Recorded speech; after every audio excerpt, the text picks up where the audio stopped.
Improving financial literacy is a continual challenge for the financial services community. Joining me today is InStreet Managing Director George Lucas to discuss the critical nature of this issue. Welcome, George. Thanks for having me. So, what is the extent of the financial literacy problem?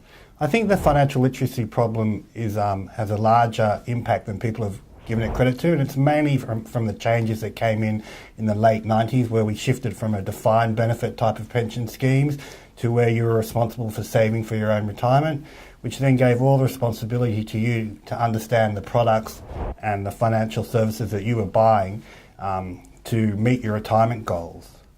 So you're basically saying the super guarantee levy, when it came in, has sort of emphasised this issue and really brought it to the fore? It's a combination of the super guarantee levy, but also the fact that then after that so many financial products came onto the market. So you then had choices of what type of super funds that you could go into. You then had self-managed super funds that came out and which allowed you even more flexibility to do what you needed to do to save for your retirement. So it's a combination of a lot of things that have happened, and it's just the explosion in financial services that have occurred since that time period. So the items that you just brought up obviously cover a wide range of things. Whose responsibility then is it to try and improve this situation? That's always a good question. And, at the end of the day, at the same time that the government gave you responsibility for saving for your retirement, they also gave you responsibility for understanding what you were doing. They just kind of forgot to tell you that part of it. So in reality, at the end of the day, the buck does stop with you. But saying that, because the government should be doing a lot more, and our education system doing a lot more at a lot earlier stages to bring everyone up to the financial literacy to understand, the issues associated with saving for your retirement.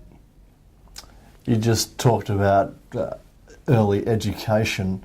How early should this sort of process start? Well, it really should start at school. I mean, the type of financial education we get at school is still, around what used to happen with financial services before the 1990s. So we learn about compound interest, and we learn about, how interest might work on mortgages, etc. But we need to really shift it up a couple of notches so we understand more about what equity markets are, more what bond markets are, more of the combination of defensive assets and, growth assets and what they mean, rather than just concentrating on what we used to think we needed for financial literacy, which was understanding compound interest.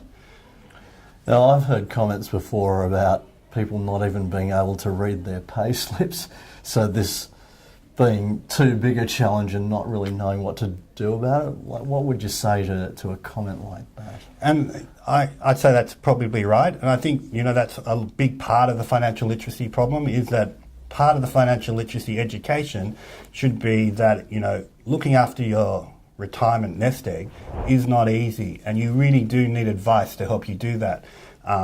We get a lot of mass media, and there's a lot of things like Sky Business, etc., which come out where a lot of presenters will say, DIY investing is very easy, and they give the wrong impression.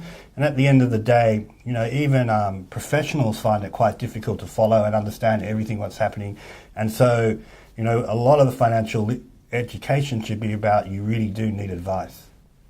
So you talked about misinformation just then. What are the sort of right tools and right facilities that need to be put in place to help improve financial literacy? Well, the governments have started doing that. And, ASIC has its Money Smart side. The ATO is doing a lot on the side of producing, educational material, especially associated for self-managed super funds. That's great, and it's a great start. There has to be a lot more education, as I said, about the value of advice, and even, people like ASIC have come out in their reports and said there is value in advice, and there needs to be a lot more education around that. At InStreet, we've recently launched a website called Wealth Know-How, which also is there to help improve financial literacy, and it's free. And we see more and more tools like that being launched every day. And a lot of the tools that are being launched are linked to the product providers, rather than trying to be generic tools like what the governments can introduce. So on the whole, what sort of outcomes do you reckon can be achieved if we do improve the general level of financial knowledge? Well, the first outcome will be that we start seeing people valuing advice a lot more, and understanding the risks associated with looking after their retirement nest egg. The second outcome will be that they understand that DIY, doing it yourself is not easy. It's not easy for the professionals, and it's definitely not easy for the layman. I know it can be kind of like fun to look after a part of your nest egg, and that's fine, but overall, advice at some stage is important, and that has to be communicated quite well. And then, they're really the main goals that I see that need to be achieved, because there is a lot of knowledge that you need, and there's no way that knowledge can be imparted just via a simple government Money Smart or an ATO website. Okay, well, thank you very much for your time today, George. Not a problem. Thanks for having me.